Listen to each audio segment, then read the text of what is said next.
महाप्रभु द्वारा विरचित गीत गोविंद, और गीत गोविंद तो बहुत कठिन है पूरा, अनेक अष्टपदियां हैं, उनमें से ये वाली अष्टपदी जो भी हमने एक पंक्ति गाई है, इसका अगर आपने नियमित पाठ करना शुरू कर दिया तो भक्तमाल जी मनाभाजी कहते हैं दास सुनवे राधा रमण अवश्य पधारे।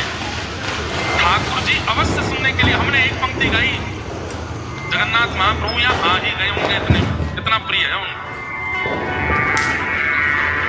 प्रसंग आता है कि जगन्नाथपुरी में एक माली की बेटी को याद हो गया गीत गोविंद, और वो माली की बेटी अपने बगीचा में जब बैगन तोड़ने के लिए जाती थी तब गाती थी। भैया हेलीकॉप्टर ने एक देर नीचे ही कर दो, थोड़ी देर बाद, नहीं तो कोई लटक के आते सागर पहुंच जाएगा। अनेक देर या विश्राम दे दो, थोड़ी देर बाद उड़ा लियो। क्या बता रहा था मैं? हाँ, तो एक माली की बेटी थी जगन्नाथपुरी में, उसको गीत गोविंद याद हो गया। उसने कहीं कथा में सुना कि गीत गोविंद का पाठ करने से ठाकुर जी संग संग रहते हैं, तो उसने गीत गोविंद याद कर लिया, और अब वो जब भी अपने बगीचे में जाती तो वहां बैगन तोड़ते समय गाती थी, श्रित कमला कुच मंडल धृत कुंडल धृत कुंडल कलित ललित वनुमान जय जय देव।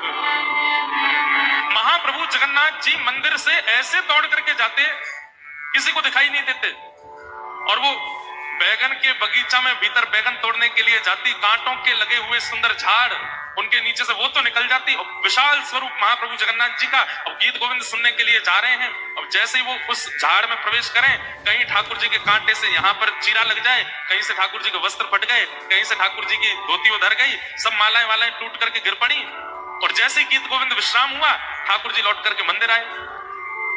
मंदिर आकर के जैसे खड़े भये, पुजारियों ने जाकर के देखा महाप्रभु जगन्नाथ जी के वस्त्र फटे हुए हैं। ठाकुर जी, ये आपके वस्त्र उधर कैसे गए? सुभद्रा जी के वस्त्र ठीक हैं, बलराम जी के वस्त्र ठीक हैं, आपके वस्त्र कैसे फट गए? कोई चूहा आ गया होगा यहाँ पे, उतर गया आपके वस्त्र में? जगन्नाथ महाप्रभु बोले नहीं नहीं, कोई चूहा हुआ नहीं आया है, तो फिर वस्त्र कैसे फटे आपके? ठाकुर जी बोले मोकू गीत गोविंद बहुत प्रिय लगे, और एक माली की छोरी वो अपने बगीचा में बैठ करके बैगन तोड़ते हुए, पुष्प तोड़ते हुए गीत गोविंद गावे, वो आके स्वर्प में ऐसा रीच करके दौड़ के जाऊं, अब छोटे छोटे कुंजन में वो तो प्रवेश कर जाए, मेरा विशाल शरीर है, कांटे लग जाए, वस्त्र फटे, ये हमारे मेरे वस्त्र उधर गए। पुजारी जी को इतना प्रिय लगा ठाकुर जी का, आपको गीत गोविंद इतना प्रिय है? बोला हाँ। माली की लाली को बुलाया और उसको कह दिया, अब से तुम बगीचा में बैठ करके नहीं गाना, तो तुमको हम अधिकार देते हैं, तुम गर्भगृह के मुख्य देहरी पर बैठ करके यहाँ बैठ के जगन्नाथ जी को गीत गोविंद सुनाओ, नहीं तो ये तो दौड़ के वहीं चले आएंगे। तब से हमने भी अपने श्रोताओं को यह नियम दिया है कि गीत गोविंद का पाठ जब भी करना है बैठ करके करना है। चलते फिरते उठते बैठते खाते पीते हंसते सोते जागते अगर आप करोगे तो ठाकुर जी आ जाते हैं सुनने के लिए, तो कहीं ठाकुर जी को दिक्कत ना हो। और जब भी गीत गोविंद करना है एक स्वच्छ आसन लगा करके करना है कि ठाकुर जी आप आके इस पर विराजो, हम आपको गीत गोविंद सुनाते हैं। इतना प्रिय है महाप्रभु जगन्नाथ जी को। उस काल में कोई मौलवी थे, उनका एक हिंदू पंडित भक्त था, मित्र था, तो मौलवी जी और वो पंडित जी दोनों मित्र थे आपस में। तो एक दिन मौलवी जी बोले, तुम्हारे भगवान को मैं देखना चाहूं तो कैसे देख सकता हूं? तुम्हारे पूरे शास्त्र पुराणों में ऐसी कोई बात है जिसका मैं पाठ करूं और तुम्हारे भगवान प्रकट हो जाएं? तो पंडित जी ने उनको गीत गोविंद दे दिया। बोले जयदेव महाप्रभु के द्वारा लिखा गया गीत गोविंद महाकाव्य, इसको ठाकुर जी ने वरदान दिया है कि जो गाएगा मैं उसके पास आ ही जाऊंगा। ये विचार नहीं करूंगा कि उसने कितने पाप किए हैं, उसने कितनी गलतियां करी हैं, बस वो शुद्ध मन से शुद्ध भाव से गाएगा, मैं पहुंच जाऊंगा। तो आपसे हमारा निवेदन है, एक महीना के लिए आप जो भक्ष वक्ष खाते हो सब चीज छोड़ छाड़ दो और गीत गोविंद का नित्य पाठ करो, आसन लगा करके करना, हमारे ठाकुर जी आएंगे। तो मौलवी जी ने संस्कृत याद की और नित्य गीत गोविंद का पाठ करते, आसन लगा करके, छुप करके, कोई देखे ना। 1 दिन 2 दिन 10 दिन 15 दिन 20 दिन निकल गए, अब तो गीत गोविंद उनको याद हो गया। एक दिन बड़ी जल्दी में कहीं निकलना था उनको, मन में सोचने लगे पाठ कैसे करूं, आज का पाठ तो रह जाएगा। तो मन में उन्होंने विचार किया कोई बात नहीं, घोड़ा पे बैठ करके और घोड़ा हाँकते हाँकते गीत गोविंद बोलूंगा। जैसे ही घोड़ा पे बैठे घोड़ा हाँकने लगे और बस गीत गोविंद का पाठ शुरू किया। इतने में क्या देखते हैं कि उनके घोड़े के आगे छोटा सा बालक घुंघराले केश, नील वर्ण की कांति और उल्टा दौड़ रहा है, पीछे की तरफ दौड़ रहा है भुजा उठा करके। मौलवी जी ने तुरंत घोड़ा रोका, उतर करके नीचे आए। अरे बालक, इतनी गति से तुम उल्टे कैसे दौड़ रहे हो और तुम दौड़ क्यों रहे हो, क्या बात है?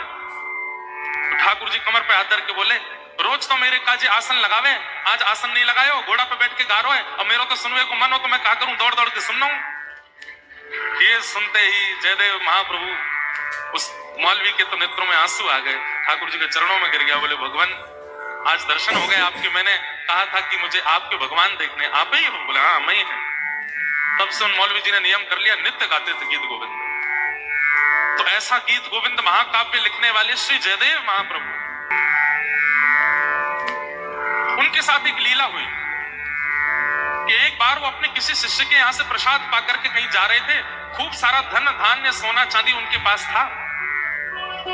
बीच मार्ग में कुछ लुटेरों ने उनके रथ को रोक लिया और सारा धन हरण कर लिया। जयदेव महाप्रभु बोले भैया तुम सब ले जाओ, हमको छोड़ दो। तो डाकुओं ने सोचा कि इसने हमारा मुंह देख लिया है, हमारा रूप पहचान लिया है, ये राजा को जाकर के हमारे बारे में बता देंगे, हमारी मृत्यु हो जाएगी, हम पकड़े जाएंगे। तो उन डाकुओं ने क्या किया, महाप्रभु जी को पकड़ के आधी रात में दोनों हाथ और पैर काट दिए जयदेव महाप्रभु, और उनके बचे हुए शरीर को एक कुआं में फेंक करके रथ लेकर के चले गए। जयदेव महाप्रभु वहीं कुआं में बड़े बड़े गीत गोविंद गा रहे हैं, ठाकुर जी का स्मरण कर रहे हैं। तभी एक नगर का राजा वहां से निकल रहा था। उसने जैसे स्वर सुना तो वो राजा भी गीत गोविंद का पाठ करता था, पर जयदेव महाप्रभु से कभी मिला नहीं था। उसे पता था कि जो गीत गोविंद मैं करता हूं वो किसी जयदेव महाप्रभु ने लिखा है, पर उनका दर्शन नहीं हुआ आज तक मुझे। कुआं में झांक करके देखा तो बिना हाथ बिना पैर का कोई व्यक्ति और मंद मंद मुस्कुरा रहा है, रक्त की धार बह रही है और बस जगन्नाथ जी को याद कर रहे हैं। सैनिकों से कहा जल्दी निकालो इनको बाहर। जयदेव महाप्रभु को बाहर निकाला, पूछा आप कौन हैं? जयदेव महाप्रभु ने अपना परिचय नहीं दिया, बोले कि बस मैं तो जगन्नाथ जी का भक्त हूं, यहां से जा रहा था, किसी व्यक्ति को कुछ चाहिए था, लूट के ले गया, मेरे हाथ पैर काट गया। अरे भगवान आप मेरे नगर चलिए, मैं आपकी चिकित्सा करवाऊं। और जयदेव महाप्रभु को लेकर के गए, उनकी मल्लम पट्टी आदि करवाई, चिकित्सा करवाई। और राजा ने जयदेव महाप्रभु को अपना राजगुरु बना करके अपने पास बैठा लिया। आज्ञा मांगी, ध्यान से सुनिएगा सब लोग। एक दिन जयदेव महाप्रभु से आज्ञा मांगी कि हे महाप्रभु जी आप मुझे आज्ञा कीजिए कि मैं एक नियम धारण करना चाहता हूं। जयदेव महाप्रभु ने कहा एक ही नियम धारण कर लीजिए। बोले क्या? नित्य 1 घंटा के लिए अपने द्वार सब ब्राह्मणों के लिए और सब याचकों के लिए खोला करो, वो जो मांगे उनको दिया करो। 1 घंटे के लिए खूब दान पुण्य किया करो और 1 घंटे में जो आ जाए वो जो मांगे सब दे दो।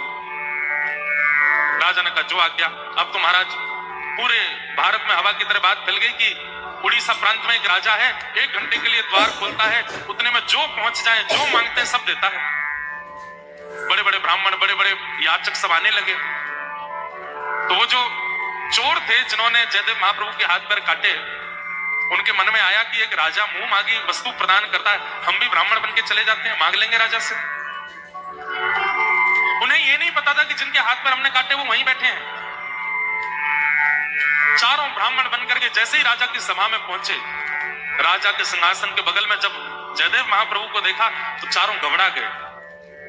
बोले अरे ये तो वही है जिनके हाथ पैर हमने काटे थे, ये हमारा रूप जानते हैं, ये राजा को सब सत्य बता देंगे, यहाँ से निकलने में ही फायदा है। जैसे ही चारों वहां से जाने लगे तो जयदेव महाप्रभु समझ गए कि संकोच में यहाँ से भाग रहे हैं। उन्होंने तुरंत कहा अरे राजन राजन देखो आज कितनी बड़ी कृपा, गुरुकुल में हमारे साथ पढ़ने वाले हमारे मित्रगण आए, इनको बुलाओ। अब यहाँ क्या हुआ, किसी के घनघोर गलती पर क्षमा किया जा रहा है, इसका परिणाम देखिएगा। जयदेव महाप्रभु ने क्या कहा, ये तो हमारे बचपन के मित्र हैं, सखा हैं, अरे इनको बुलाइए। जैसे सुना हमारे गुरुदेव के मित्र हैं तो राजा तो आसन से खड़ा हो गया, खूब सत्कार करने लगा, स्वागत करने लगा। उन चोरों को पकड़ करके भीतर लाए, मुंह मांगी दक्षिणा, मुंह मांगी वस्तु, मुंह मांगा प्रसाद उनको प्रदान किया। और राजा बार बार चरण पकड़े, आप मेरे गुरुदेव के सखा हैं तो मेरे भी गुरु हैं, मैं आपको प्रणाम करता हूं। डाकू चोर सब सोचने लगे, बोले कि ये जयदेव महाप्रभु, इनके हमने हाथ पैर काट दिए और ये हमारा इतना सम्मान करवा रहे हैं, चलो अच्छा है। इतनी सामग्री, इतना धन धान्य दिया। राजा ने कहा ये सब आप लेकर के जाओ। तो उठा नहीं पा रहे थे तो राजा ने सैनिक भेजे उठा करके सामान के इनके आश्रम तक छोड़ के आओ। इतना सामान दिलवाया। जब ये सैनिक सामग्री उठा करके चल रहे थे तो बाहर जाकर के उन सैनिकों ने पूछा, महाराज आप लोग कौन हैं? हमारे यहाँ इतने बड़े बड़े ब्राह्मण आते हैं, इतने बड़े बड़े याचक आते हैं, पर इतना सम्मान, इतनी सामग्री, इतना धन धान्य आज तक किसी को नहीं दिया गया। ये हमारे राजगुरु जो हैं, जिनके हाथ पैर नहीं हैं, इन्हें आप बचपन से जानते हैं, इनके हाथ पैर कैसे कट गए, जरा इसके बारे में आपको पता है? तो वो चारों चोर क्या बोलते हैं, देखो आज वो राजगुरु बना बैठा, लेकिन सच्चाई हमसे पूछो। बोले क्या सच्चाई? बोले जब हम बचपन में गुरुकुल में पढ़ते थे तो हमारे गुरुजी के सोने के पात्र इसने चोरी कर लिए थे। झूठ बोलने लगे। और जब इसने सोने के पात्र चोरी किए तो गुरुदेव को जब पता चला तो गुरुदेव ने हमको आज्ञा करके कहा, वन में ले जाओ, ले जा करके इसका सर धड़ से अलग कर दो, गुरुद्रोही है, गुरु के यहाँ चोरी करता है।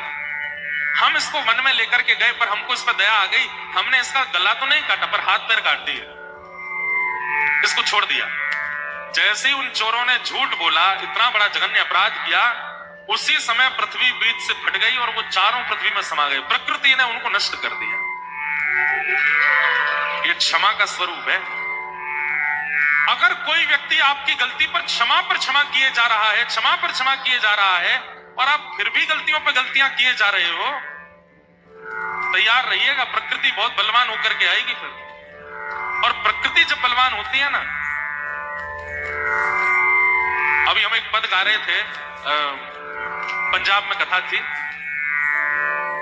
पूधो जब टेढ़े दिन आवे, पूधो जब टेढ़े।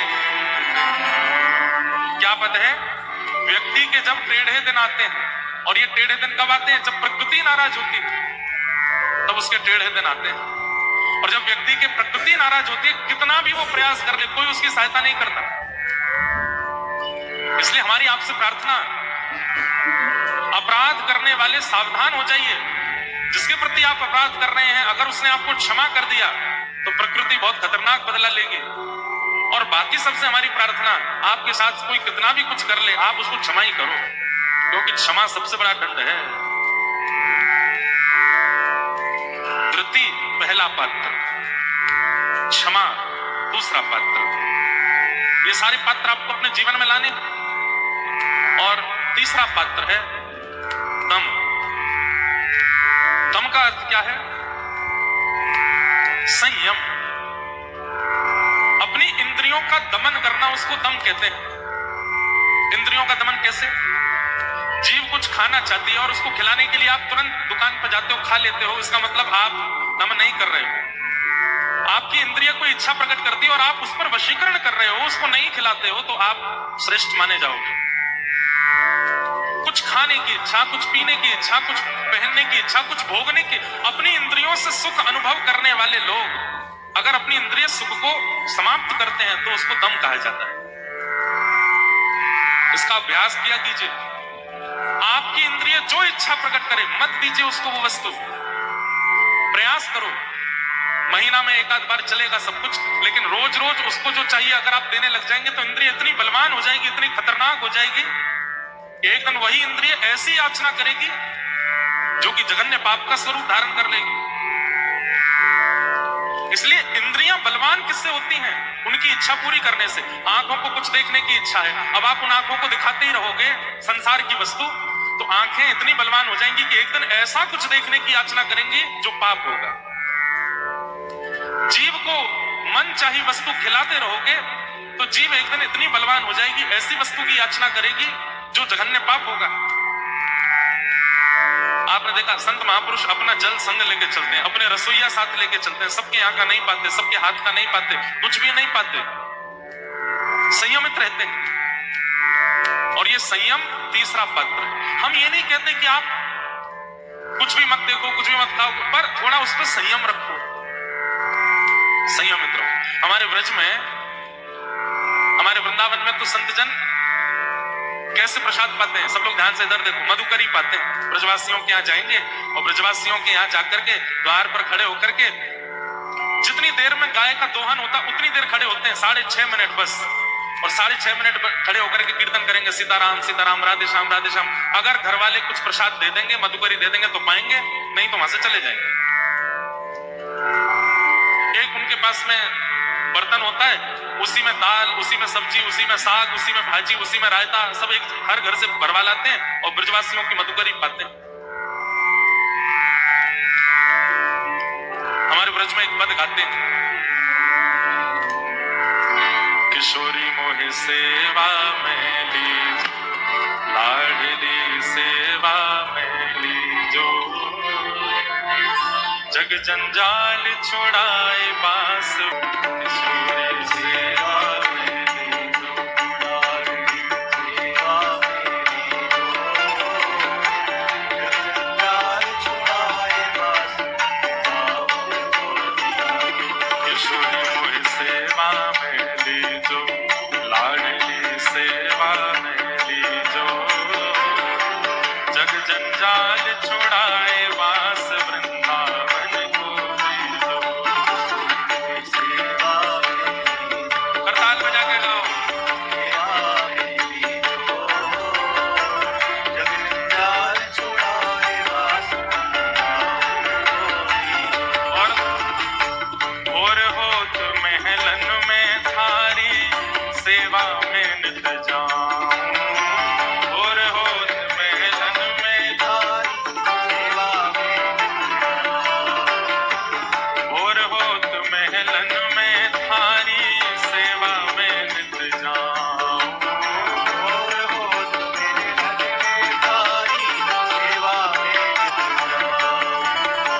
मंगला के नित दर्शन पाऊं, जीवन सफल बनाऊं, मंगला के नित दर्शन पाऊं, जीवन सफल बनाऊं, ओ मंगला के नित दर्शन पाऊं, जीवन सफल बनाऊं, मंगला के नित दर्शन पाऊं, जीवन सफल बनाऊं। हे किशोरी मोहि सेवा में लीजो, लाडली सेवा में लीजो, जग जंजाल छुड़ाए वास वृंदावन को दीजो, किशोरी मोहि सेवा में लीजो, लाडली सेवा में लीजो, जग जंजाल छुड़ाए वास वृंदावन को दीजो, हे किशोरी सेवा में लीजो, लाडली सेवा में लीजो,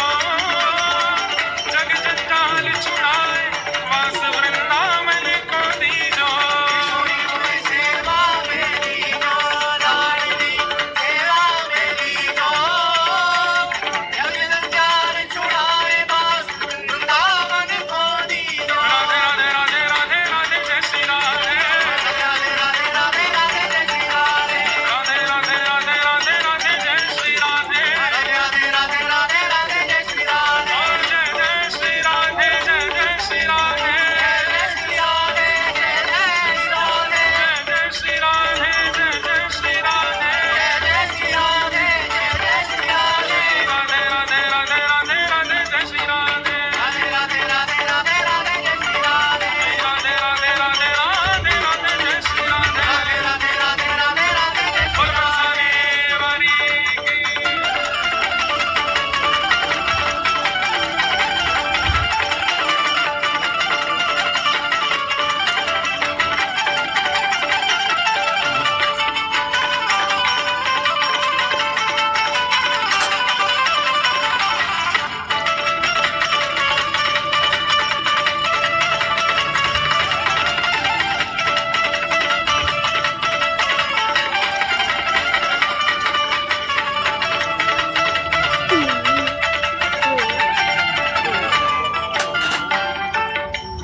यहाँ पे हम सब तो किशोरी जी की शरण प्राप्त कर रहे हैं, परंतु कल की तरह आज भी एक बालक हो गया है। और सुनिए, हम ये नहीं कहेंगे बालक खोया है, बालक तो मिल गया है, माता पिता खो गए हैं इनके। समर यादव, माता लक्ष्मी यादव, कृपया अपने बालक को मंच से ले जाइए, यहीं उनके बालक बैठे हैं। और आप सबसे हमारी प्रार्थना, और कथाओं में तो फोन खो जाते हैं, बटुआ खो जाते हैं, पर यहाँ कटनी के अद्भुत माता पिता हैं, बालक ही खो जाते हैं इनके। तो इतनी ज्यादा लापरवाही अच्छी नहीं है। कृपा करके आप सब लोग इस बात का कल से ध्यान रखिए। बड़ी रहूं मैं द्वार तिहारे, रस कन दर्शन पाऊं। बड़ी रहूं मैं द्वार तिहारे, बड़ी रहूं मैं द्वार तिहारे, रस कन दर्शन पाऊं।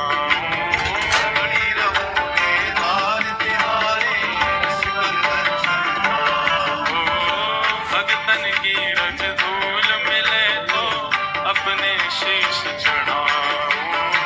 भगतन की रज धूल मिले तो अपने शीश चढ़ाऊं। हाँ, भगतन की पग धूल मिले तो अपने शीश चढ़ाऊं। भगतन की पग धूल मिले तो अपने शीश चढ़ाऊं। किशोरी मोहे द्वारे रख ली जो, लाडली द्वारे रख ली जो। जग जंजाल छुड़ाए, वास वृंदावन को दीजो। किशोरी मोहे द्वारे रख ली जो, लाडली द्वारे रख ली जो। जग जंजाल छुड़ाए, वास वृंदावन को दीजो। किशोरी मोहे सेवा में लीजो, लाडली सेवा में लीजो। जग जंजाल छुड़ाए, वास वृंदावन को दीजो। किशोरी मोहे सेवा में लीजो, लाडली सेवा में लीजो। जग जंजाल छुड़ाए, वास वृंदावन को दीजो। सबसे विशेष बात, भूख लगे तो ब्रजवासन के टूक मांग के खाऊं।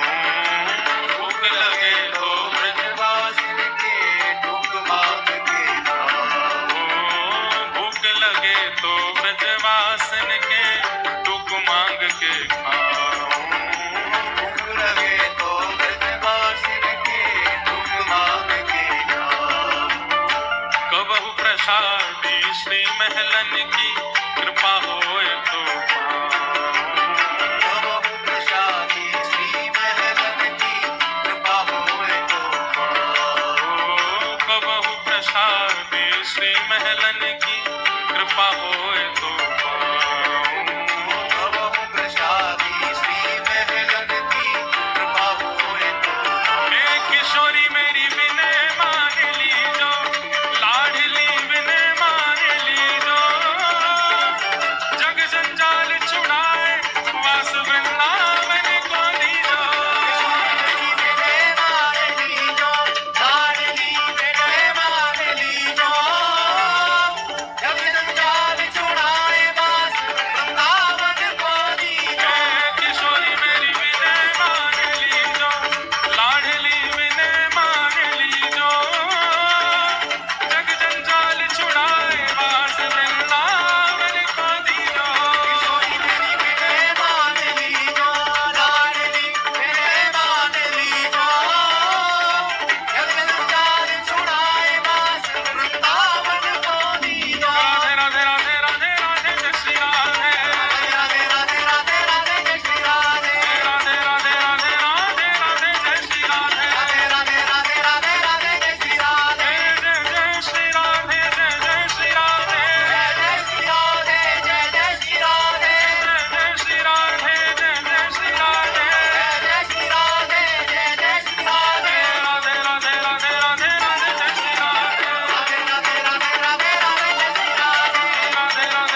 राधे रटूं निरंतर राधे के गुण गाऊं। राधे राधे रटूं निरंतर राधे के गुण गाऊं। राधे राधे रटूं निरंतर तेरे ही गुण गाऊं। राधे राधे रटूं निरंतर तेरे ही गुण गाऊं। तेरे ही गुण गाए गाए मैं तेरो ही है जाऊं। तेरे ही गुण गाए गाए मैं तेरो ही है जाऊं। ओ तेरे ही गुण गाए गाए मैं तेरो ही है जाऊं। तेरे ही गुण गाए गाए मैं तेरो और ही है जाऊं। जो वृंदावन के प्रति प्रीति भाव रखते हैं, किशोरी जी के प्रति प्रीति भाव रखते हैं, वो इस भाव से निश्चित परिचित हैं। राधे राधे रटूं निरंतर राधे के गुण गाऊं। तेरे ही गुण गाए गाए मैं तेरो ही है जाऊं। और फिर अंत में क्या कह रहे हैं? हे किशोरी मोहे अपनो कर लीजो, लाडली अपनो कर लीजो। जग जंजाल छुड़ाए वास वृंदावन को दीजो।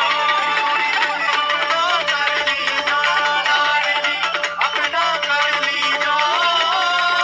जग जंजाल छुड़ाए वास वृंदावन को दीजो। हे किशोरी मोहे अपनो कर लीजो, लाडली अपनो कर लीजो। जग जंजाल छुड़ाए वास वृंदावन को दीजो। किशोरी मोहे अपना कर लीजो लाडली अपना कर लीजो।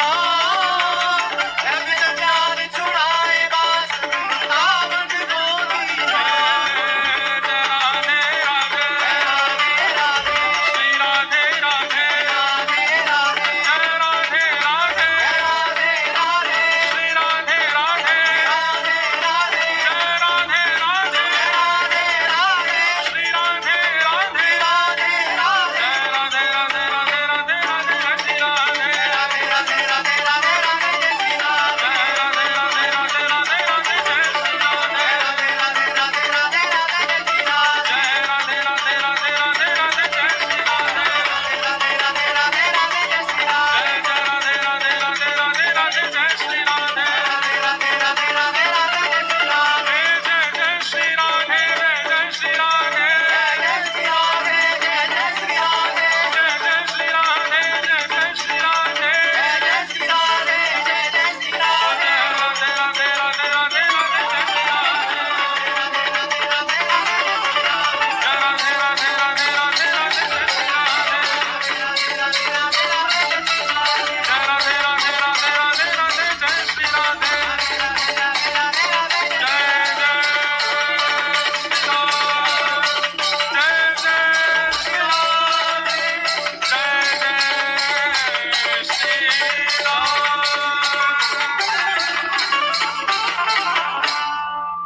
भूख लगे तो ब्रजवासन के टूक मांग के खाऊं।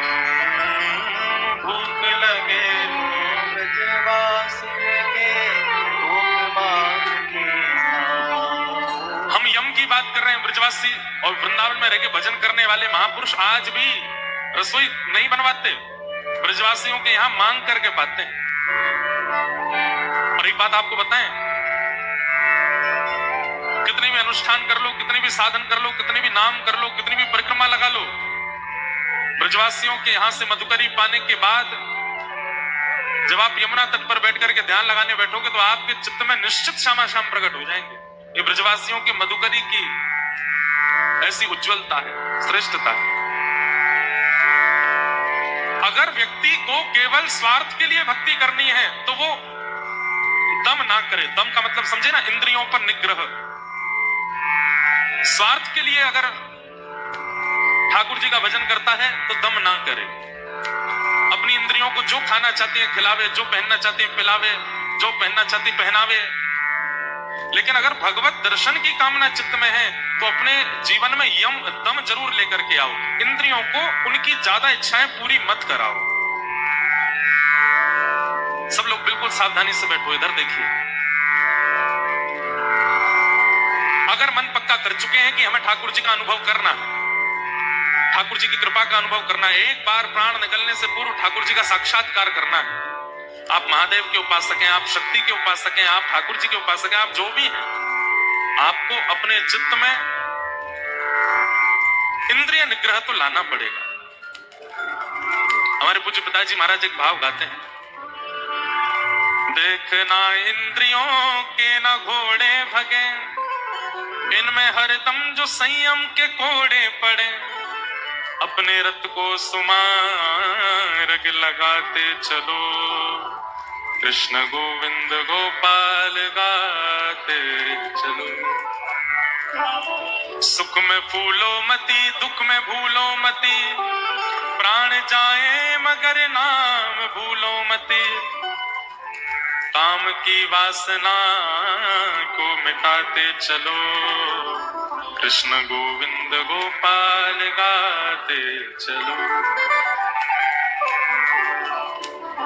भगवत प्राप्त करने वाला जो होगा उसकी इंद्रियां उसके वश में होंगी, और इंद्रियों में 10 इंद्रियां आती हैं, आंख, नाक, जीव, कान, त्वचा, हाथ, पैर, मुख और 2 गुप्त इंद्रिय।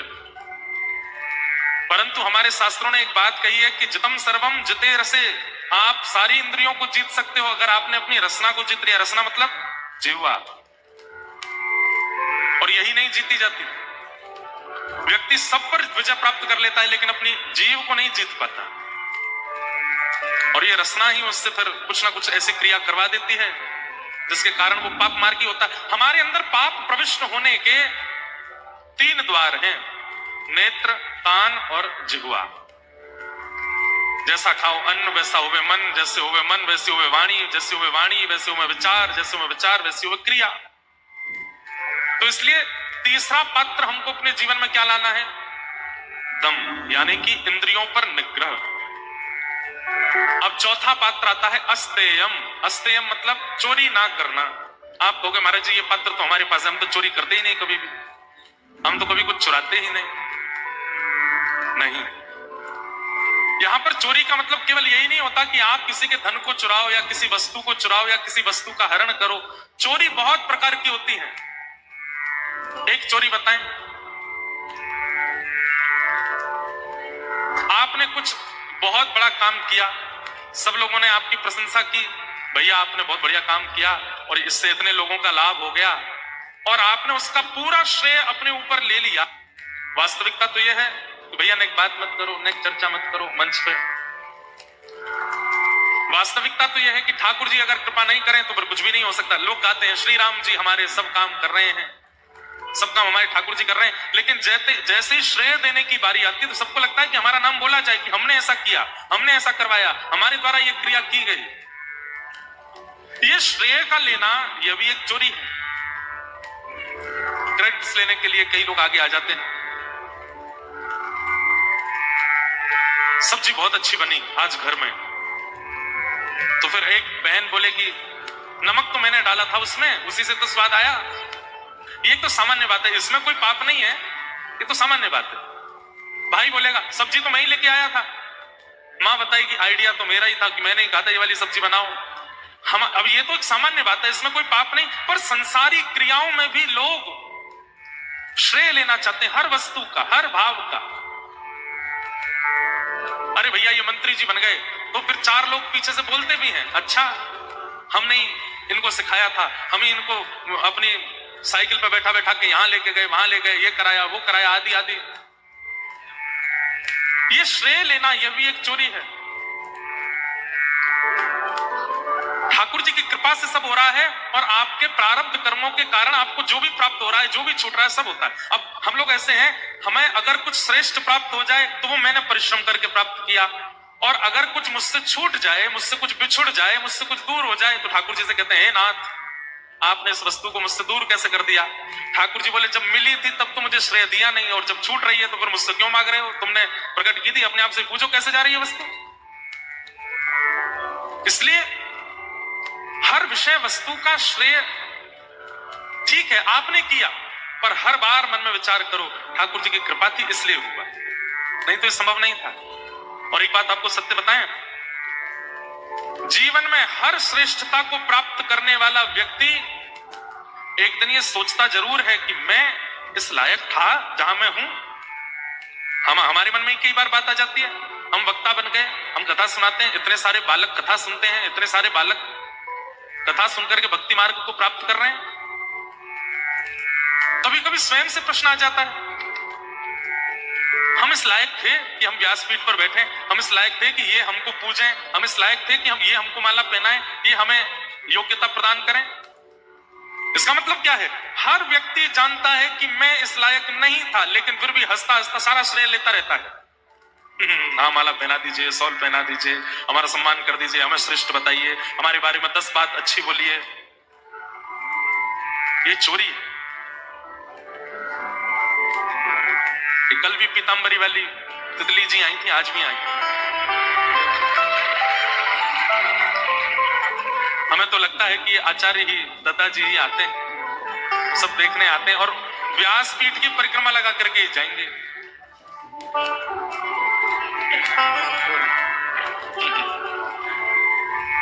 कल भी आए थे, दादाजी महाराज देखने आते हैं।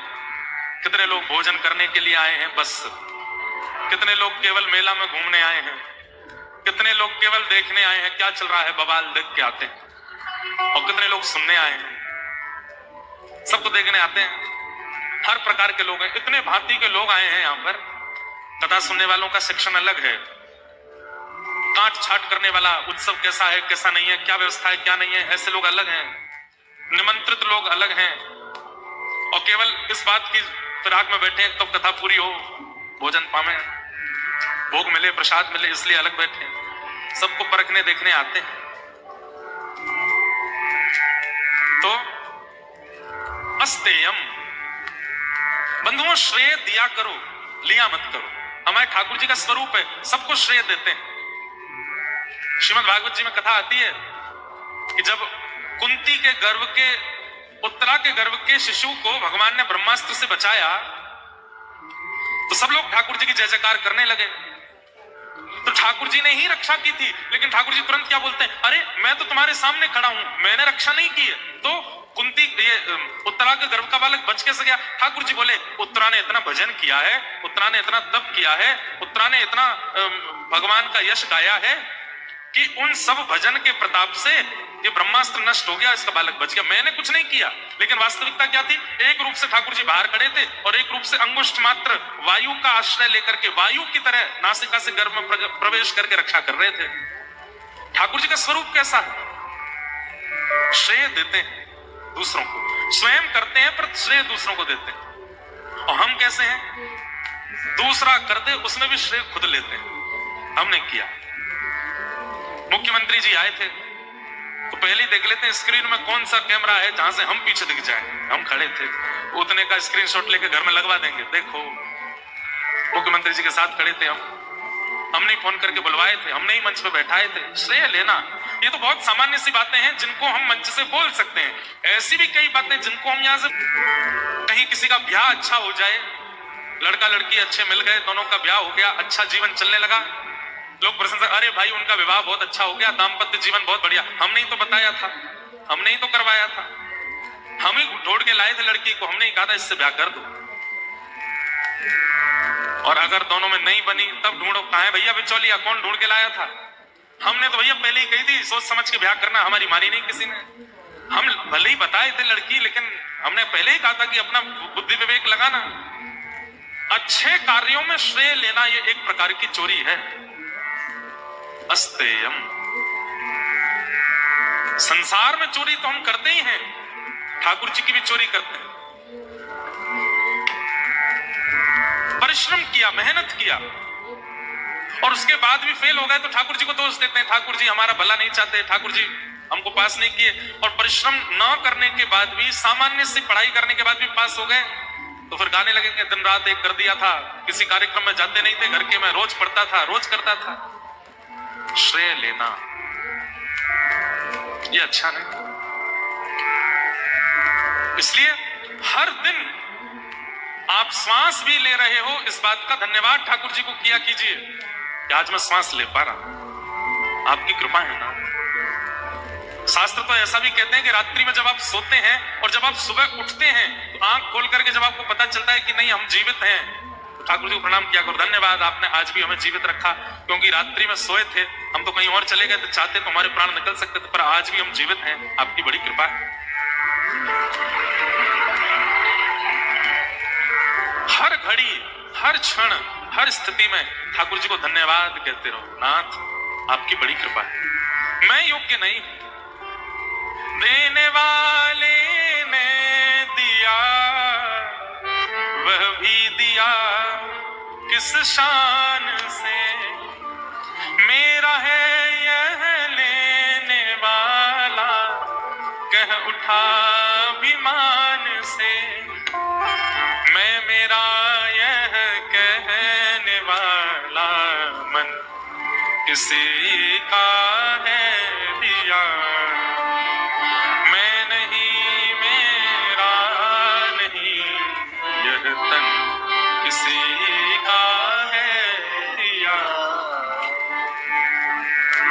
हमारा जन्मदिन था, किसी ने हमको चश्मा दिया, किसी ने जूते दिए, किसी ने घड़ी दी, किसी ने बहुव्यंजन पदार्थ दिए, किसी ने सोने का कड़ूला, किसी ने चांदी के कड़ूला, सब दिए, किसी ने कान की बाली दी, किसी ने गले में चैन पहनाई, सब कुछ दिया। देने के बाद इतने सारे लोग सब पूछने लगे, अच्छा महाराज जी एक बात बताओ, क्या आपको सबसे अच्छा उपहार किसने दिया? इतने लोग उपहार लेकर के आए, पर सबसे अच्छा उपहार कौन सा था? तो मन में बात आई, 28 वर्ष पहले ठाकुर जी ने सबसे अच्छा उपहार शरीर दिया, सबसे बढ़िया उपहार दिया। क्यों? आपने चश्मा तो दिया, लेकिन ठाकुर जी ने आंख ही नहीं दी होती तो क्या करते? आपने सोने का कंगन तो दिया, लेकिन हाथ ही नहीं दिए होते ठाकुर जी ने तो? आपने जूते तो दिए, पैर ही नहीं मिलते तो? आपके द्वारा प्रदान की गई वस्तु और संसार के द्वारा प्रदान की गई वस्तु का हम धन्यवाद कहते रहते हैं, मेरे मित्र ने मुझको ये दिया, मेरे सखा ने, मेरे परिवारियों ने मुझको ये दिया। कभी ये क्यों नहीं विचार किया कि उन्होंने जो दिया वो अभी तब सार्थक हुआ जब ठाकुर जी के द्वारा प्रदत्त शरीर मिला? अगर यही नहीं मिला होता तो? सुबह से शाम तक छोटी से छोटी वस्तु का भी श्रेय ठाकुर जी को दिया करो। हे नाथ, मेरी योग्यता नहीं है, ये आपने मुझे दिया।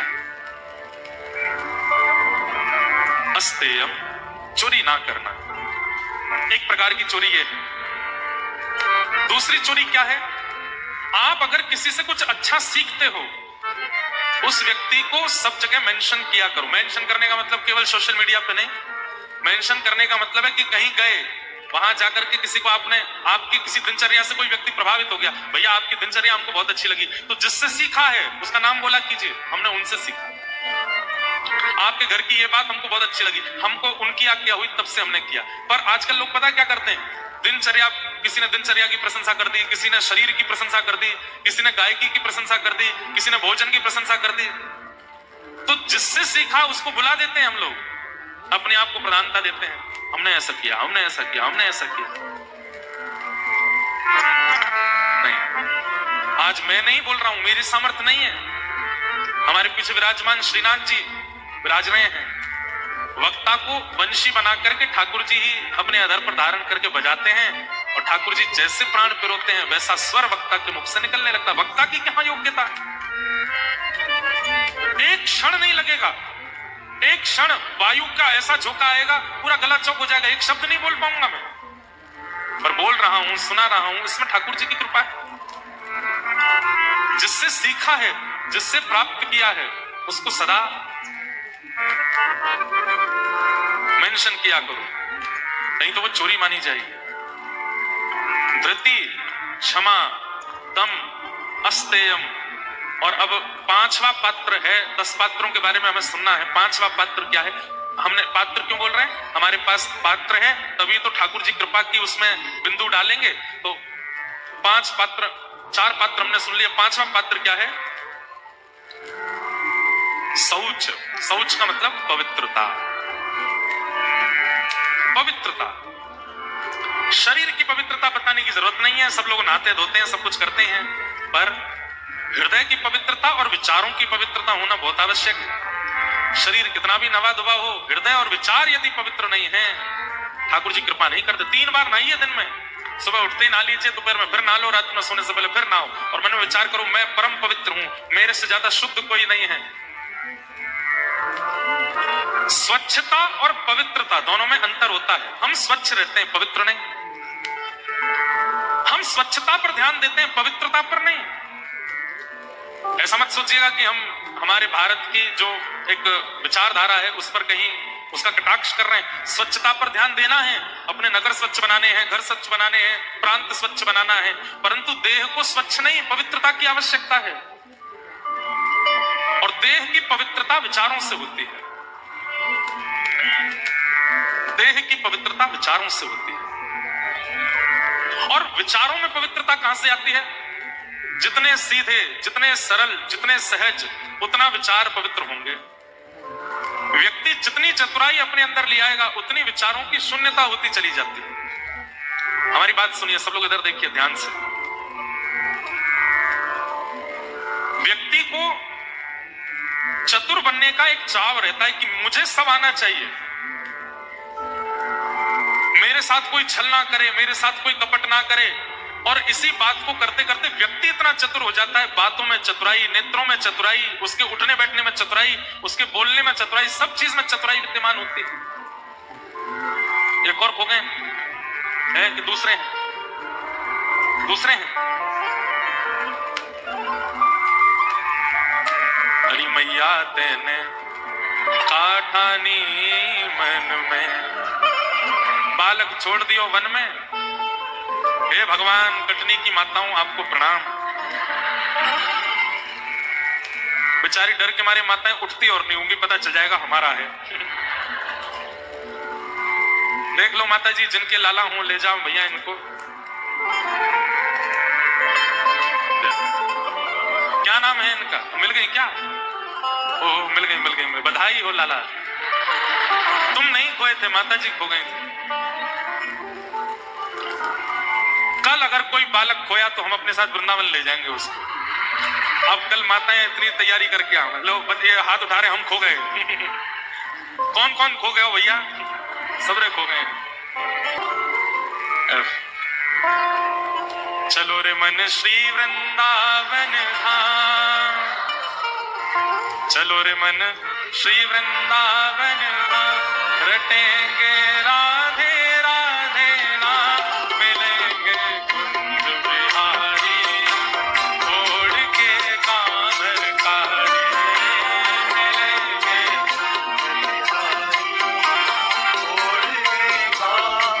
कल।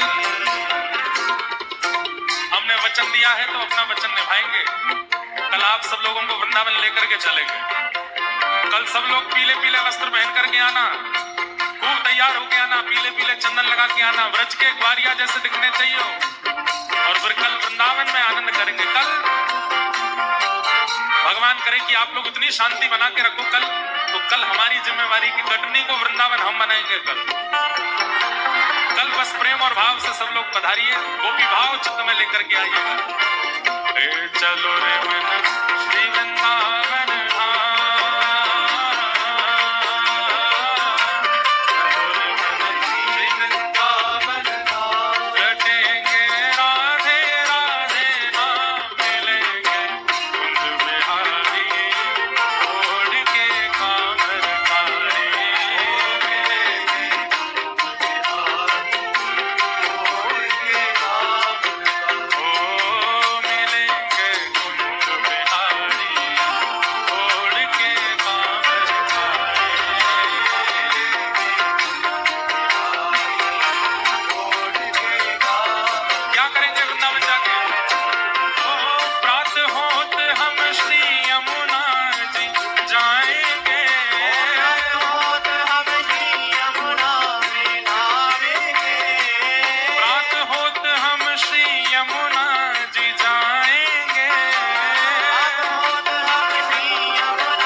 सबको एक खुशखबरी और दे दें, एक शुभ समाचार सुना दें।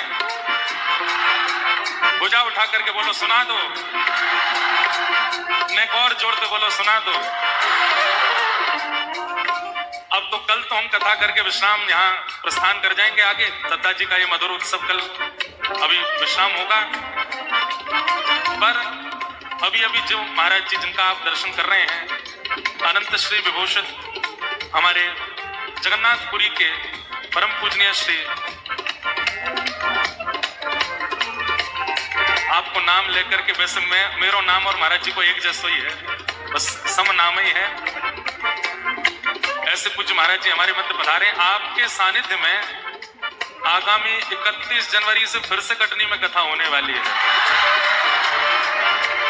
आगामी भाई इतनी जल्दी हम किसी शहर में पहली बार आ रहे हैं। अभी नवंबर का मध्य चल रहा है, दिसंबर निकलेगा, जनवरी निकलेगा और 31 जनवरी से पूज्य महाराज जी के सानिध्य में कटनी में फिर से भागवत की कथा होने वाली है। और 31 जनवरी को हम लोग फिर से गाएंगे, मिलेंगे ओढ़ के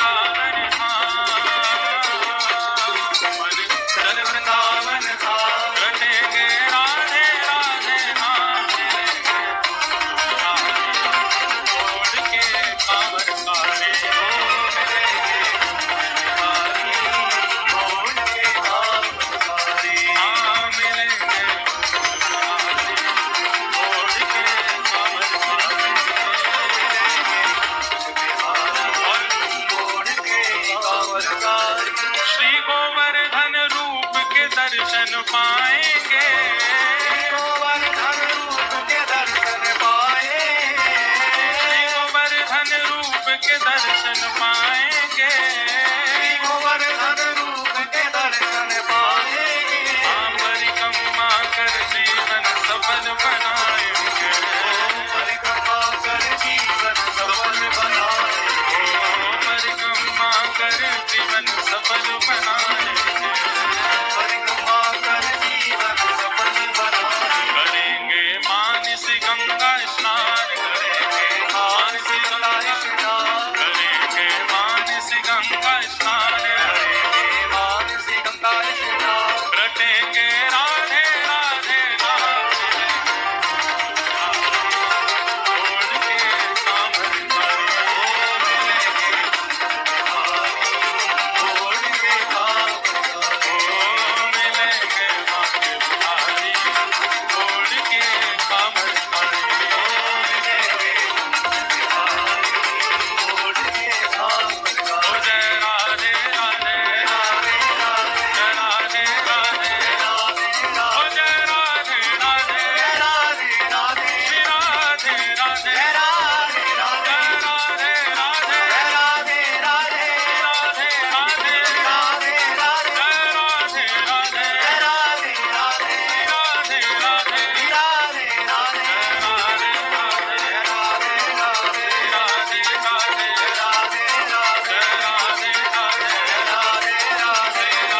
राधे राधे, ओ विश्वभानु दुलारी, कृष्ण प्यारी, बरसाने वारी, ओ अच्छी भोली भारी, जय राधे राधे, राधे राधे, जय राधे राधे,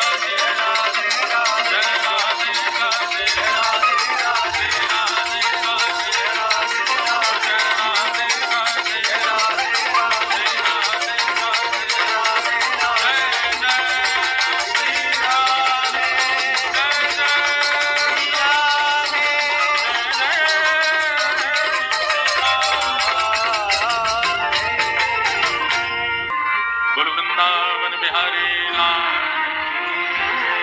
बैठ जाइए सब लोग, विराज जाओ। चलो रे मन श्री वृंदावन, रटेंगे राधे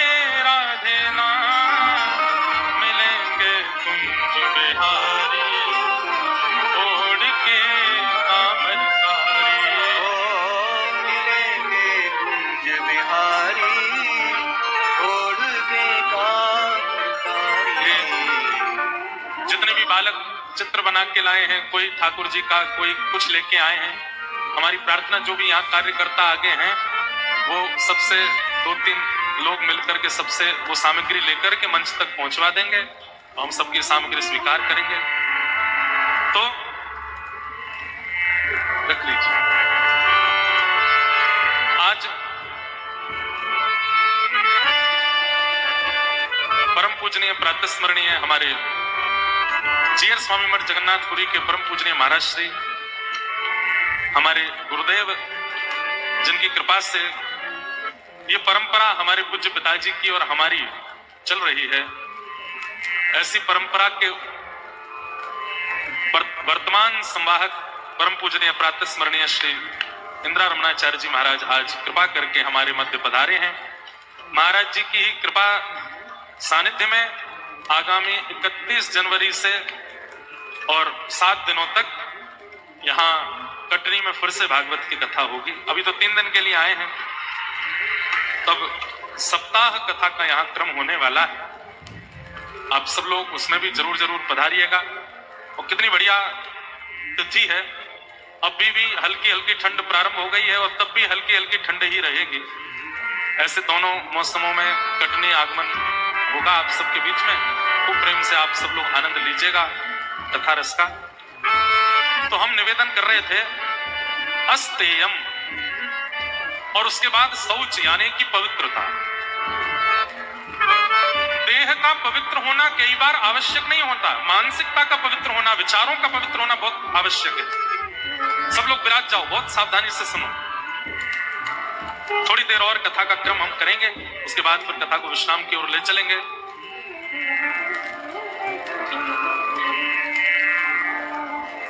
कर्माबाई महाप्रभु जगन्नाथ जी के लिए जो खिचड़ी बनाती हैं, सब लोगों से हमारी प्रार्थना, विराज जाओ, थोड़ी देर श्रवण करो। कर्माबाई के लिए एक बात बड़ी प्रसिद्ध है, सब लोग ऐसा विचार करते हैं, सबको पता है कि कर्माबाई जब ठाकुर जी की प्रसादी बनाती तो ज्यादा आचार विचार का ध्यान नहीं रखती थी। स्नान करना, पूजन करना, तिलक स्वरूप लगाना, उसके बाद प्रसाद बनाना, ऐसा नियम नहीं था कर्माबाई का। कर्माबाई तो सुबह उठती और बस सीधे चूल्हा चिताया, उस पर पतीला धरा और खिचड़ी बनाना प्रारंभ, स्नान आदि सब बाद में। और उस खिचड़ी को खाने महाप्रभु जगन्नाथ जी दौड़े दौड़े आते थे। अब आप अगर तन की पवित्रता देख रहे हैं कर्माबाई, और कहीं ऐसा मत कर लेना कि कर्माबाई की तरह आप भी कल से प्रारंभ कर दो, चलो बिना नहाए दो हम भी बना के देखें ठाकुर जी आ रहे हैं कि नहाए धोए तो आए नहीं आज तक, बिना नहाए देखें। नहीं, बात वहां आती है कि कर्माबाई का चित्त पवित्र है, विचार पवित्र है। जहां चित्त और विचार की शुद्धता होती है वहां तन का पवित्र होना आवश्यक नहीं। हमारे भागवत जी में भगवान के एक अवतार का वर्णन आता है। कौन सा अवतार? दत्तात्रेय, श्री दत्तात्रेय भगवान। और श्री दत्तात्रेय, गुरु दत्तात्रेय के विषय में आता है कि जब यदु महाराज ने उनका पहली बार दर्शन किया तो कैसे हैं? अवधूत चिंतन श्री गुरुदेव दत्त। अवधूत, स्नान नहीं किया है, विचारों की पवित्रता से ही शुद्ध हैं, वस्त्र नहीं पहनते हैं, आकाश ही जिनके अंग को ढकता है, ऐसे दिगंबर।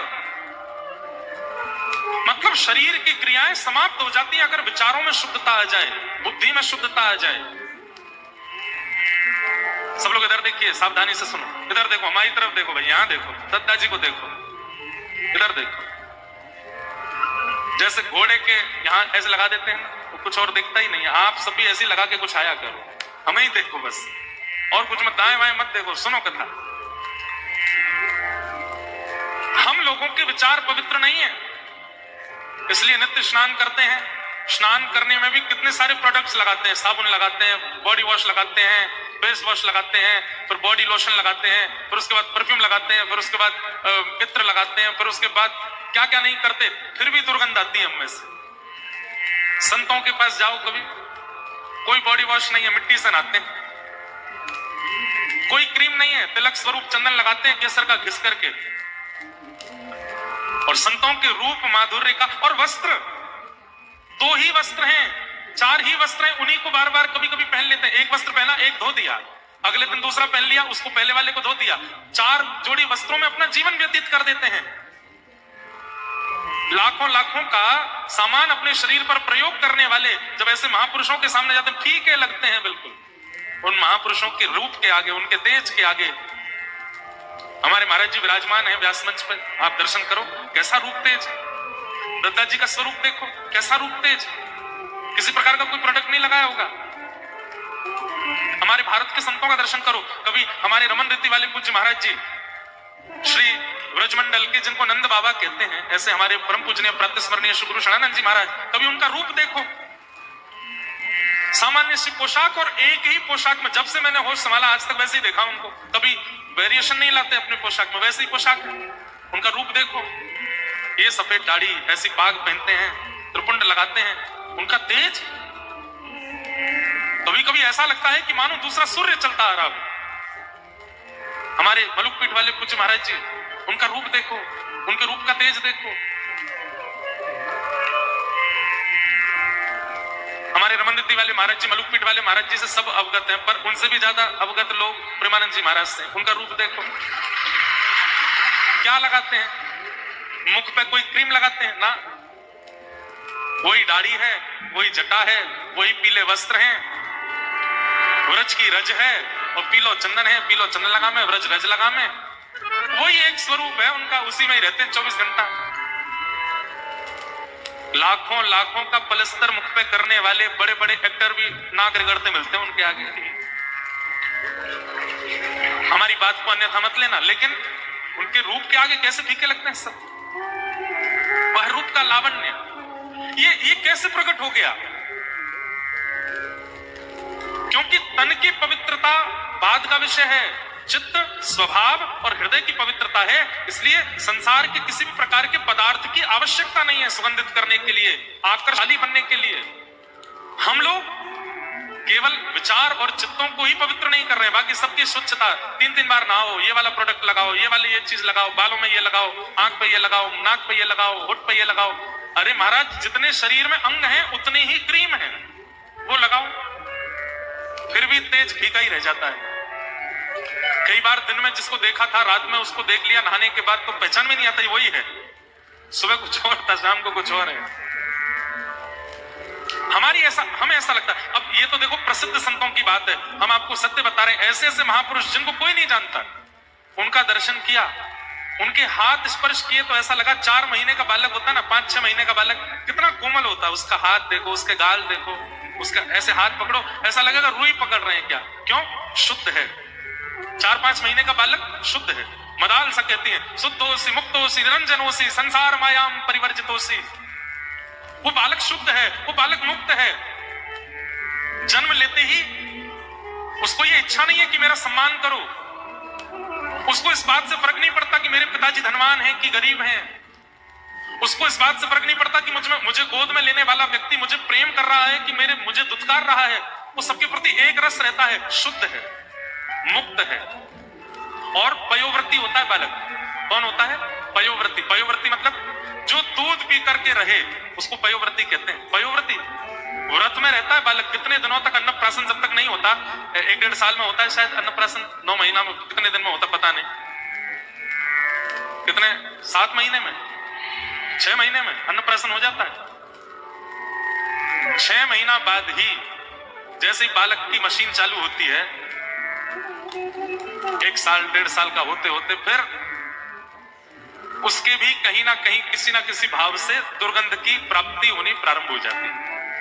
और धीरे धीरे फिर उसकी त्वचा की कोमलता धूमिल होने लगती है। फिर धीरे धीरे उसका रूप, जिसको देख के सबको लाड आता था, छोटे बालक को देख करके अत्यंत कठोर व्यक्ति भी, वो भी कैसे, अरे अरे आओ आओ, गोदी में आओ, मेरे पास आओ, सब उसको गोद में लेना चाहते हैं। अत्यंत नीरस व्यक्ति, जिसके मुख पे कभी प्रसन्नता ही नहीं होती, छोटे बालक को गोद में लेकर के वह भी प्रेम दिखा देता है। अरे वो बालक कैसा है? शुद्ध है, मुक्त है, निरंजन है, उसके अंदर कोई विकार नहीं है, इसलिए सबको आकर्षित करता है।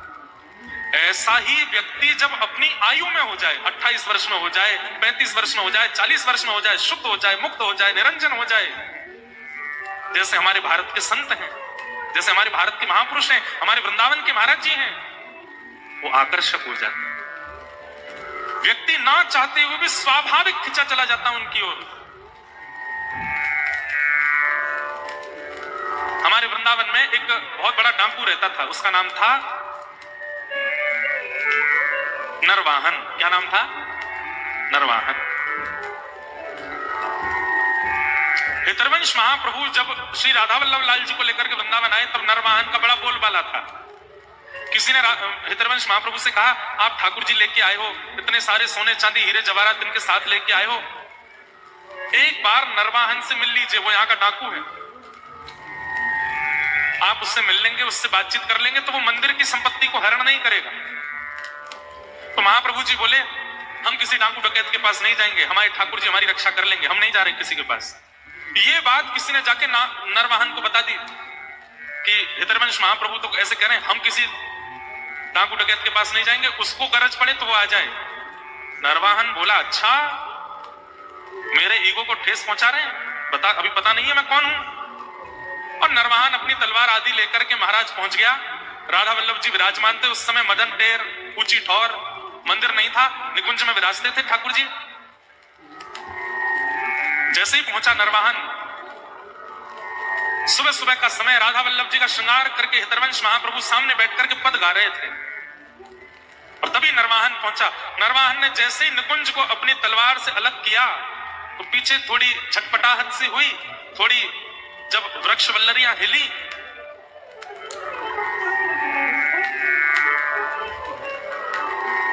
कभी कभी मन होता है हम कान बंद करके कथा सुनाएं आंख भी बंद कर लें, कान भी बंद कर लें, फिर सुनाएं। मन में तो छवि दिख जाती है, लेकिन फिर ऐसी आवाज आती है कि सब टूट जाता है। तो क्या बता रहा था मैं? हाँ, तो नरवाहन पहुंचा, और जैसे ही उसने उन निकुंजों को अलग किया, सामने राधा वल्लभ लाल जी की झांकी देखी। अब देखिए, राधा वल्लभ जी का स्वरूप देख करके उसके चित्त पर तनिक फर्क तो पड़ा, उसके मन में आया, अरे बड़े सुंदर हैं, लेकिन सामने जो हितरवंश महाप्रभु बैठे हैं उनका रूप नहीं दिखा था। तो नरवाहन के मन में आया, ये कौन है जो सामने बैठे हैं? तो किसी ने कहा, यही हितरवंश महाप्रभु हैं जो कह रहे थे हम किसी डाकू डकैत के पास नहीं जाएंगे, नरवाहन को बस चले तो वो आ जाए। अच्छा, इतने में ही हितरवंश महाप्रभु का पीछे मुड़ के देखना हुआ। तो कहते हैं, इतना मुख ही पीछे किया था, इतना अंग ही नरवाहन ने देखा, और जैसे ही देखा हाथ से तलवार छूट गई, हाथ पैर कंपायमान होने लगे, मुख में शब्द प्रकट होने लगे, श्री राधा श्री राधा श्री राधा श्री राधा श्री राधा। और बस रूप लावण्य देख करके वो आनंदित हो गया।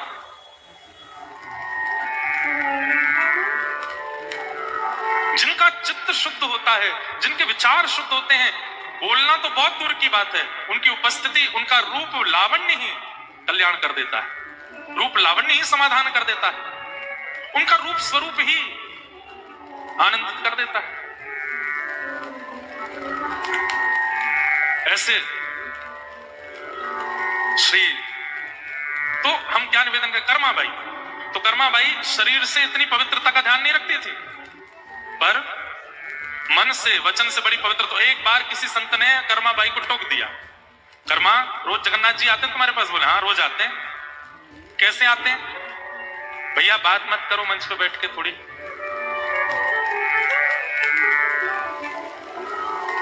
तो क्या बता रहा था? हाँ कर्मा, बस ये कथा सुना के हम विश्राम देंगे।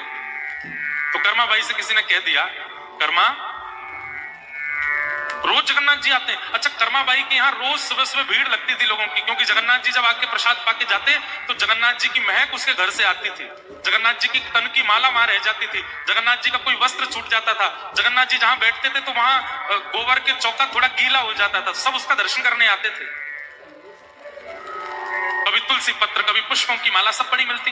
तो एक बार एक संत आए, उन्होंने जब दर्शन किया तो बोले, कर्मा बाई हमको बड़ा आनंद आया, हमको अनुभव हुआ कि ठाकुर जी यहाँ आते हैं, पर हमें एक बात पता चली। क्या? आप स्नान नहीं करते प्रसाद बनाने से पहले, आप आचार विचार का ध्यान नहीं रखते। तो कर्माबाई ने हाथ जोड़े, भगवान बचपन से वही आदत बन गई, ठाकुर जी बड़ी जल्दी में रहते हैं तो सुबह सुबह बस जल्दी जल्दी में प्रसाद सिद्ध करके पवा देते हैं। संत बोले, देखो एक बात तुम्हें बताऊं, क्या? ये तुम्हारे पूर्व जन्म के सत्कर्म हैं, जिसके फलस्वरूप ठाकुर जी तुम्हारे यहाँ प्रसाद पाने आ रहे हैं। जिस दिन वो फल समाप्त हो जाएंगे, जिस दिन वो फल समाप्त हो जाएंगे, ठाकुर जी आना बंद कर देंगे। अगर तुम चाहती हो कि ठाकुर जी सदा सदा सर्वदा तुम्हारे यहां आते रहें, उसके लिए तुम नियम करना शुरू कर दो। तो कर्माबाई बोली मैं सब करूंगी, ठाकुर जी का आना बंद ना हो, आप कृपा करके मुझे बताओ। तो महात्मा ने नियम बताया, सुबह उठते ही स्नान करो। और कितने बजे आते हैं ठाकुर जी? बोले 4:30-5 बजे आ जाते हैं, सुबह सुबह भोर में मंगला में। तो तुम 2 बजे उठा करो रात्रि में, और 2-2:30 बजे उठ करके पहले शुद्ध जल से स्नान करो, फिर समुद्र में जाके स्नान करो, फिर समुद्र से लौट कर आके फिर शुद्ध जल से स्नान करो। 3 बार तो स्नान बता दिया। उसके बाद कोरी साड़ी पहनो, अपरस में, किसी ने छुई ना हो वो, और कुआ के जल से धोई गई हो, कुआ का जल निकाल के उससे धो करके सुखा के उसको पहनो। फिर तिलक लगाओ, स्वरूप लगाओ, और उसके बाद में चूल्हा का पूजन करो, जो लकड़ियां उसमें पधराओ उनका पूजन करो, जो पात्र पधराओ उसका पूजन करो, जितनी सामग्री डालो सब सामग्रियों को प्रणाम कर करके डालो। नाक पे पट्टी बांध करके, सुगंधी नहीं आनी चाहिए। कर्माबाई सब लिखती गई, बोले जी जी जी ऐसा ही करूंगी, ऐसा ही करूंगी, ऐसा ही करूंगी। 25 नियम बता दिए कर्माबाई को, और बोले अगर तुमने ऐसा किया तो ठाकुर जी तुम्हारे यहाँ आना कभी बंद नहीं करेंगे। कर्माबाई बोली ठीक है। अगले दिन सुबह सुबह उठ गई, 2 बजे उठ करके स्नान करने गई, स्नान करके समुद्र स्नान करने गई, समुद्र स्नान कर फिर घर पे आके स्नान किया, फिर कोरी साड़ी निकाली, कुआ के जल से धो के थोड़ी निचोड़ के सुखाई, वो पहनी। इतने में बज गए 4:30। अब कर्माबाई यहाँ पे पूजा की थाली सजा के बैठी है, चूल्हा का पूजन कर रही है। इतने में दरवाजा खटखटाया, जगन्नाथ जी आ गए, खोलो। उठ करके गई, द्वार खोला, महाप्रभु जगन्नाथ जी आकर के बैठ गए अपने आसन पे, सुभद्रा जी बैठ गई, बलभद्र जी भी आ गए। कर्माबाई को देखा क्या कर रही है, अभी तो चूल्हा का पूजन शुरू हुआ है। षोडशोपचार बता के गए पंडित जी, यहाँ पे रोटी डालना, यहाँ पे चावल डालना, यहाँ पे अक्षत डालना, यहाँ पे ये करना, इनको प्रणाम, इन देवता को, अन्नपूर्णा को प्रणाम। ठाकुर जी बैठे बैठे देख रहे हैं, माँ कितनी देर और लगेगी? कर्मा बोली बैठे रहो, अभी अभी बना रही हूं। अब एक एक सामग्री डालें, दाल को प्रणाम करें, चावल को प्रणाम करें, घी को प्रणाम करें, सब नमक को प्रणाम करें, उसमें जो भी वस्तु डाली सबको प्रणाम कर करके डालें। तभी ठाकुर जी बोले जल्दी कर माँ, माँ जल्दी कर, अरे जल्दी कर, मंदिर खुलवे को समय है, क्यों मैं जानो है। तभी उनका नाम कर्मा पड़ा, जल्दी कर माँ।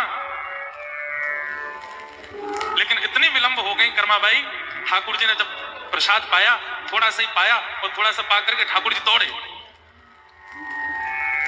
कर्माबाई बोली आज तक ऐसा नहीं हुआ, पूरा प्रसाद ठाकुर जी पाके जाते हैं, आज आधा अधूरा पाके गए, क्या बात हो गई। कर्माबाई रोती रोती मंदिर गई, जगन्नाथ जी को देखते देखते पूछ रही, आज आपने इतना कम प्रसाद क्यों पाया? ठाकुर जी ने उत्तर दिया, आज तुमने इतना विलंब कर दिया। और माँ एक बात सत्य बताऊं, आज तुमने क्या बनाया था? आज खिचड़ी में वो स्वाद नहीं था जो हमेशा आता है।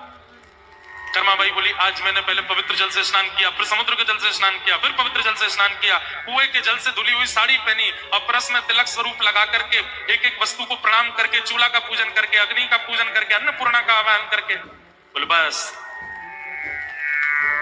इन सबको तो खिचड़ी में डाला, पर हमेशा जो प्रेम पे रोती थी कर्मा, वो नहीं डाला, इसलिए स्वाद नहीं आया।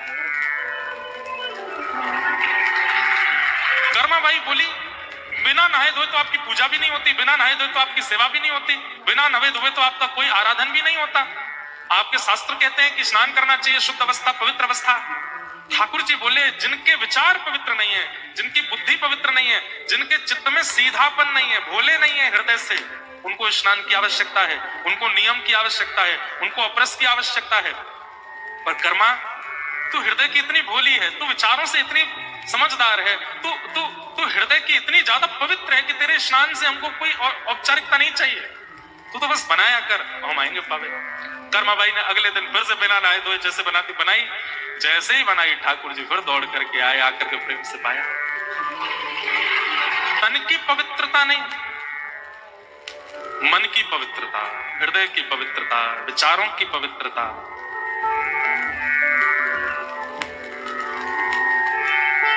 वह आवश्यक है।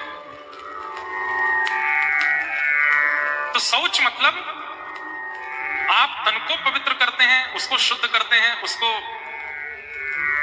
शुद्ध करने का प्रयास करते हैं, वो एक बात है।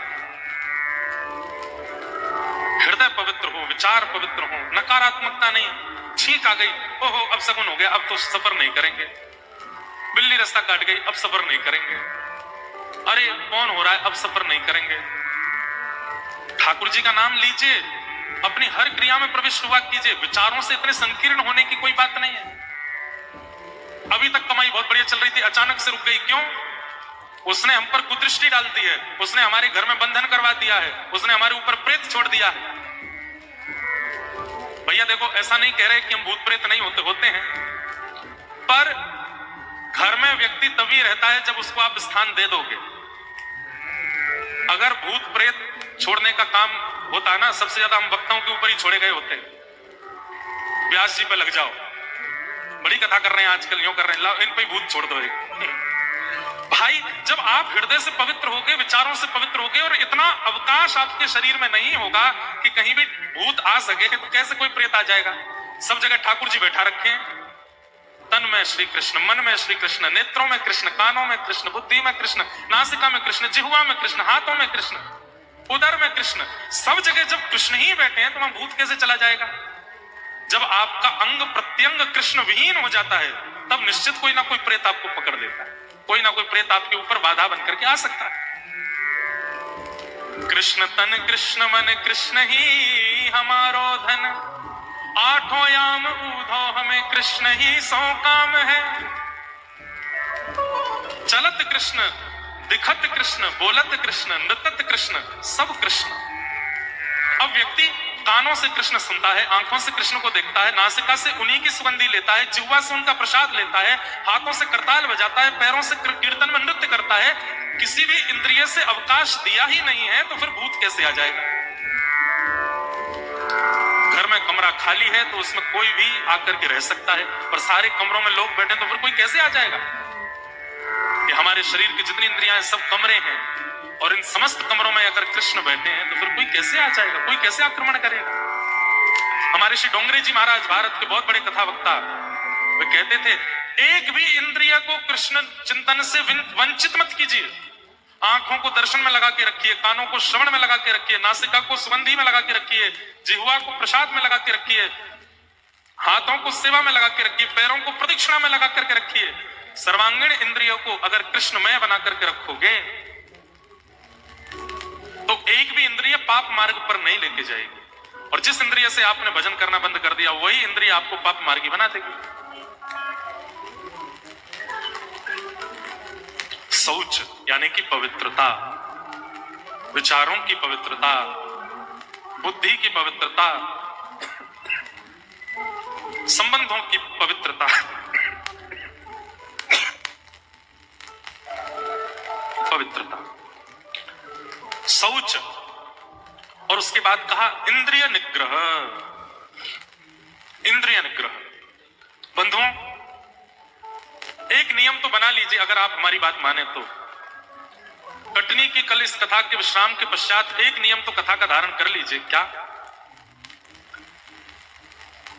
कम से कम भोग जो भी आप पाते हैं दिन भर, जो भी खाते हैं, मुख के अंदर लेके जाते हैं, वो ठाकुर जी को निवेदित करके पाइए। बिना ठाकुर जी को निवेदित करे कुछ मत पाइए, और वही पाइए जो ठाकुर जी को निवेदित हो सकता है। जो निवेदन नहीं किया जा सकता उसका उपभोग मत कीजिए। भगवान गीता में कहते हैं, भुंग्यते ते त्वघम पापात् ये पचन्त्यात्म कारणम। आपने गंगा स्नान किया, आपने तीर्थ यात्रा की, आपने यज्ञ किया, अनुष्ठान किया, उससे जो आपको पुण्य प्राप्त हुआ, और आपने एक समय का भोजन बिना ठाकुर जी को निवेदित करे अगर पा लिया, तो आपके द्वारा किए गए जो पुण्य थे वो नष्ट हो जाएंगे। बिना ठाकुर जी को निवेदित किए पाना कितना बड़ा पाप है। और एक बात बोल दें, अब फंस गए आप लोग। अगर ये बात आपने नहीं सुनी होती और बिना निवेदित किए आप पा रहे होते तो कोई दिक्कत नहीं थी, पर अब सुन ली और अब भी निवेदित करके नहीं पाया तो पाप जरूर लगेगा। इसलिए ठाकुर जी को निवेदित करके पाओ, और वही पाइए जो ठाकुर जी को निवेदित हो सकता है। जो ठाकुर जी को प्रस्तुत नहीं हो सकता उसको मत पाइए।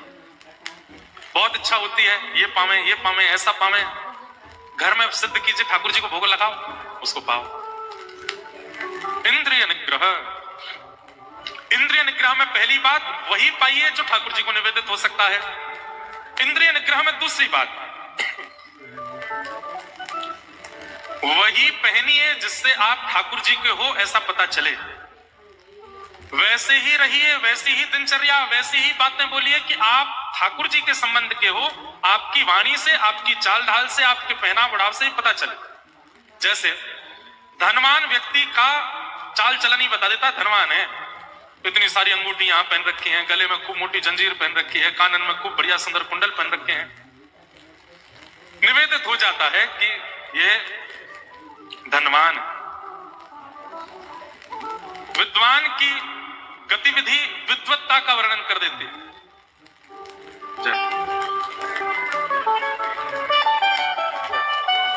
आज बड़ी कृपा है, हमारे मध्य प्रदेश के उप मुख्यमंत्री जी पधारे हैं। कथा के प्रारंभ में श्री मुख्यमंत्री जी का आगमन हुआ और विश्राम में उप मुख्यमंत्री जी का आगमन हुआ है।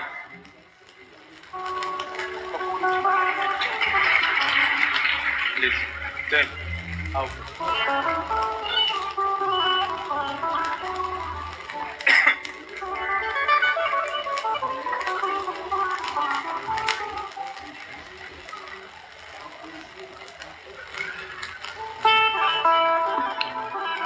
तो हम निवेदन कर रहे थे कि आपकी प्रत्येक गतिविधि आपका पहचान करा देती है। जैसे विद्वान व्यक्ति की पहचान भी उसकी गति से हो जाती है, चाल चलन ही ऐसा होता है कि उससे पता चल जाता है कि ये विद्वान है।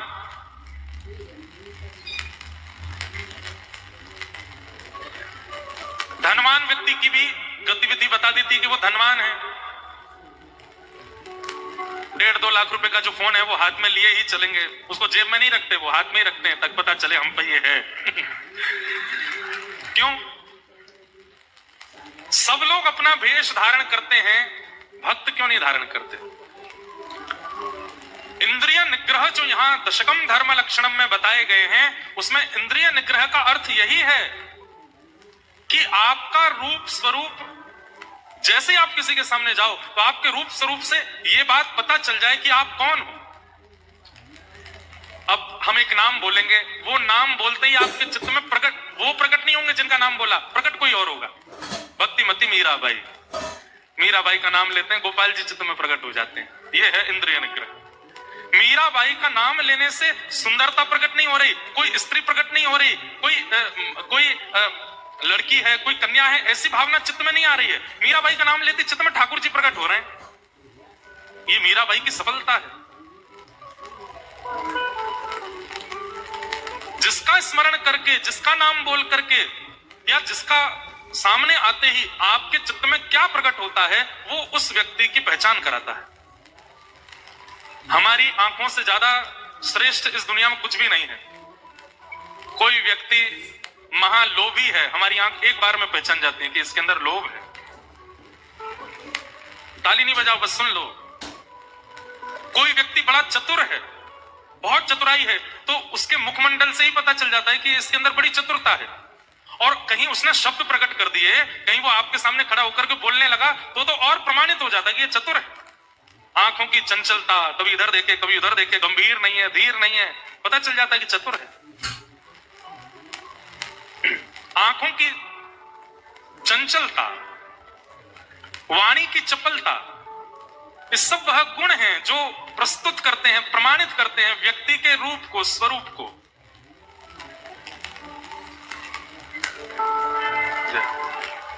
श्री राधा रमण लाल की जय। परम कृपा, आज पूज्य श्री राधा रमण लाल जी के परम सेवक एवं हमारे अग्रज भ्राता श्री पुंडरीक गोस्वामी जी महाराज पधारे हैं, उन्हें बारंबार प्रणाम।